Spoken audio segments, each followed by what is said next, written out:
नमस्कार, SBT news में आपका स्वागत है। पेश है 24 जनवरी मंगलवार दोपहर 3:15 बजे राजस्थान की 15 बड़ी खबरें। सबसे पहले एक नजर डालते हैं आज की हेडलाइंस पर।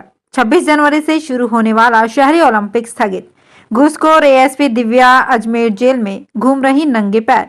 भरतपुर व करौली में आधा इंच बरसात। महारानी कॉलेज में थप्पड़ कांड का मामला गरमाया। और सीएम गहलोत सोनिया गांधी की चादर लेकर 27 को पहुंचेंगे दरगाह। और अब खबरें विस्तार से। राजस्थान में शहरी ओलंपिक शुरू होने से पहले ही विवाद शुरू हो गया है। प्रदेश भर में 26 जनवरी से शुरू होने जा रहे शहरी ओलंपिक स्थगित कर दिए गए हैं। राजस्थान स्पोर्ट्स काउंसिल ने ट्वीट कर इसकी जानकारी दी। इसमें उन्होंने बताया कि अब शहरी ओलंपिक भी ग्रामीण ओलंपिक के साथ आयोजित किए जाएंगे। स्पोर्ट्स काउंसिल ने ट्वीट कर शहरी ओलंपिक स्थगित होने की जानकारी दी। स्पोर्ट्स काउंसिल ने ट्वीट कर शहरी ओलंपिक स्थगित होने की जानकारी देते हुए कहा, शहरी ओलंपिक के स्थगित होने के बाद खेल मंत्री अशोक चांद्रा ने मीडिया से दूरी बना ली। लग्जरी लाइफ जीने वाले गिरफ्तार स्पेशल ऑपरेशन ग्रुप की एडिशनल एसपी का रुतबा कल तक पूरे राजस्थान में चलता था। वो अब अपने काले कारनामों के चलते अजमेर की सेंट्रल जेल में बंद है। जेल के अंदर का दिव्या मित्तल का एक फोटो सामने आया है। इसमें मित्तल जेल में नंगे पैर लाइन में खड़ी दिख रही हैं। सर्द मौसम में सीमेंट के फर्श पर नंगे पैर खड़ी दिव्या का फोटो सोशल मीडिया पर भी खूब शेयर किया जा रहा है। दिव्या 3 फरवरी तक न्यायिक हिरासत में ही रहेंगी। दरअसल सोमवार को जिला विधिक सेवा प्राधिकरण के सचिव रामपाल जाट अजमेर सेंट्रल जेल स्थित महिला बंदी सुधार गृह का निरीक्षण करने पहुंची थी। राजस्थान में इस सर्दी के सीजन में पहली बार अच्छी मावट हुई। भरतपुर, करौली, धौलपुर में पिछले 24 घंटे के दौरान 1 से लेकर 21 मिमी बरसात दर्ज की गई। मौसम के इस बदलाव और सर्द हवाओं से ठिठुरन बढ़ गई है। हालांकि किसानों के लिए बड़ी राहत की बात है। रबी की फसल के लिए ये बारिश बहुत लाभकारी होगी। उधर मौसम विभाग ने अनुमान जताया है कि प्रदेश में कड़ाके की ठंड 26 जनवरी तक रह सकती है। जैसलमेर, बीकानेर, गंगानगर में तापमान 1 से 2 डिग्री सेल्सियस तक नीचे गिर गया। जयपुर के महारानी कॉलेज में सोमवार को हुए थप्पड़ कांड का मामला गरमाया हुआ है। इस अप्रत्याशित घटनाक्रम को लेकर जहां राजस्थान विश्वविद्यालय छात्र संघ अध्यक्ष निर्मल चौधरी और महासचिव अरविंद जाजरा की सफाई देती प्रतिक्रियाएं आई है, तो वहीं भाजपा नेताओं ने चुप्पी साध रखी है। लगभग हर घटनाक्रम पर सोशल मीडिया प्लेटफॉर्म्स के जरिए प्रतिक्रियाएं जारी करने में एक्टिव रहने वाले तमाम नेता इस विषय पर प्रतिक्रिया से दूरी बनाए हुए हैं। थप्पड़ कांड के प्रत्यक्षदर्शी केंद्रीय मंत्री गजेंद्र सिंह शेखावत ने भी महारानी कॉलेज में हुए घटनाक्रम से खुद को दूर रखा है।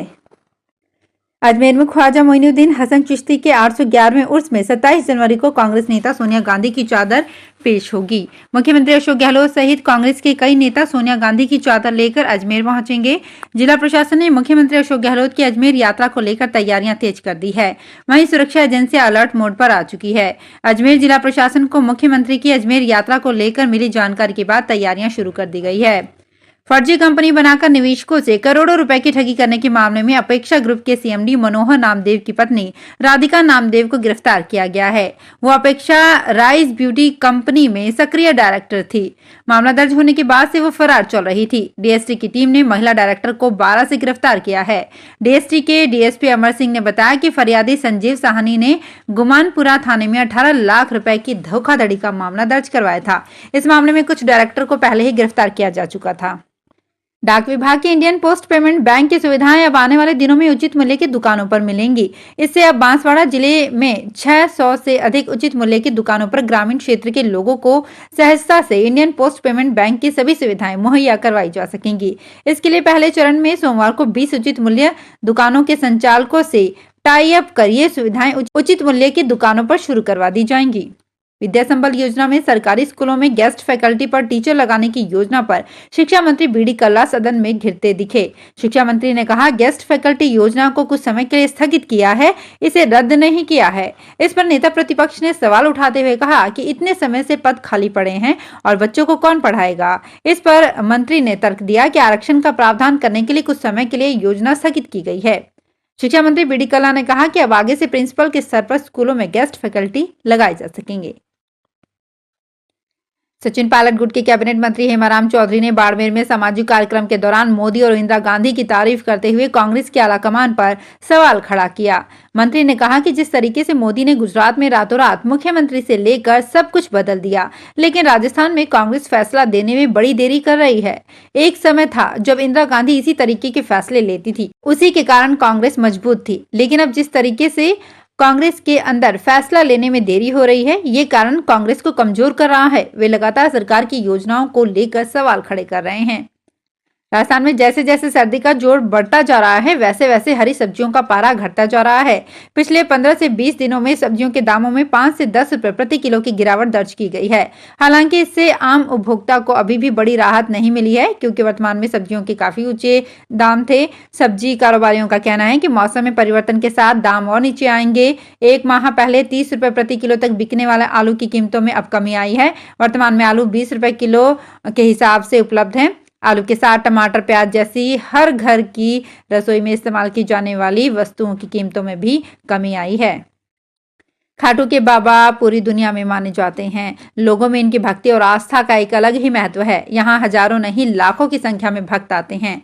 आपको बता दें कि पिछले साल के नवंबर महीने से मंदिर परिसर में काम के चलते मंदिर बंद है। वहीं पिछले 2 महीने से मंदिर के पट बंद होने के कारण लोग बाबा के दर्शन नहीं कर पा रहे हैं।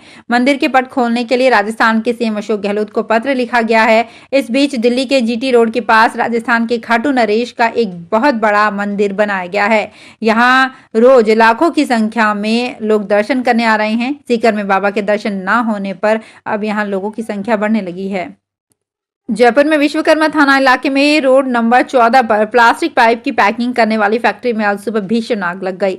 देखते ही देखते आग ने विकराल रूप धारण कर लिया। आग की लपटें देखकर जान बचाने के लिए छत से मजदूरों ने छलांग लगा दी। छत से गिरने से 4 मजदूर गंभीर रूप से घायल हो गए। सूचना पर पहुंची फायर ब्रिगेड की 2 दमकलों ने 3 घंटे की मशक्कत के बाद आग पर काबू पाया। आग लगने के कारणों का पता नहीं चला है। पुलिस का मानना है कि आग संभवतः शॉर्ट सर्किट से लगी है।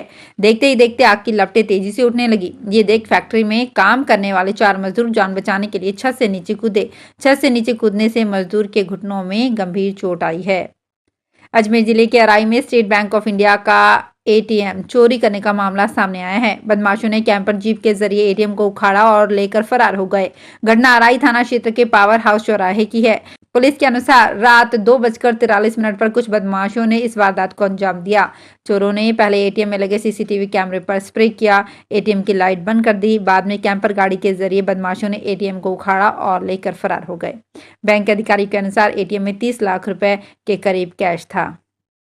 जोधपुर शहर की सबसे व्यस्ततम सड़कों में से एक नई सड़क इन दिनों दिन भर जाम से परेशान है। इस सड़क पर पहले से ही यातायात का दबाव अधिक है और टूरिस्ट सीजन में यहां टूरिस्ट वाहनों की आवाजाही भी सबसे ज्यादा होती है। ऊपर से यहां 20 सड़क निर्माण सामग्री डालकर सड़क को संकरा कर दिया गया है। दरअसल नई सड़क पर डिवाइडर की मरम्मत का कार्य पिछले कई दिनों से जारी है। लोगों की सुविधा के लिए और G20 सम्मेलन की तैयारियों को लेकर किए जा रहे इस कार्य में अब दुविधा बढ़ाना शुरू कर दिया है। राजस्थान के मुख्यमंत्री अशोक गहलोत ने भाजपा पर राज्य सरकार की उपलब्धियों को जनता तक पहुंचने में अड़ंगा डालने का आरोप लगाया है। उन्होंने कहा कि इसी कारण विधानसभा में राज्यपाल का अभिभाषण पूरा नहीं होने दिया। उन्होंने कहा कि जनता का ध्यान डाइवर्ट करने के लिए जानबूझकर नाटक कर रहे हैं। पेपर लीक तो इनके सब राज्यों में हो रहा है। जहां जहां सरकारें बीजेपी की है उन सब राज्यों में हो रहा है। नौकरियां हम इतनी लगा रहे हैं जो देश में किसी राज्य में नहीं लग रही है। तो फिलहाल इस बुलेटिन में इतना ही। फिर हाजिर होंगे कुछ और बड़ी खबरों के साथ। अगर आप भी अपने आसपास की छोटी बड़ी और महत्वपूर्ण खबरों से अपडेट रहना चाहते हैं तो सब्सक्राइब कीजिए हमारे चैनल SPT न्यूज को और प्रेस कीजिए बेल आइकन पर।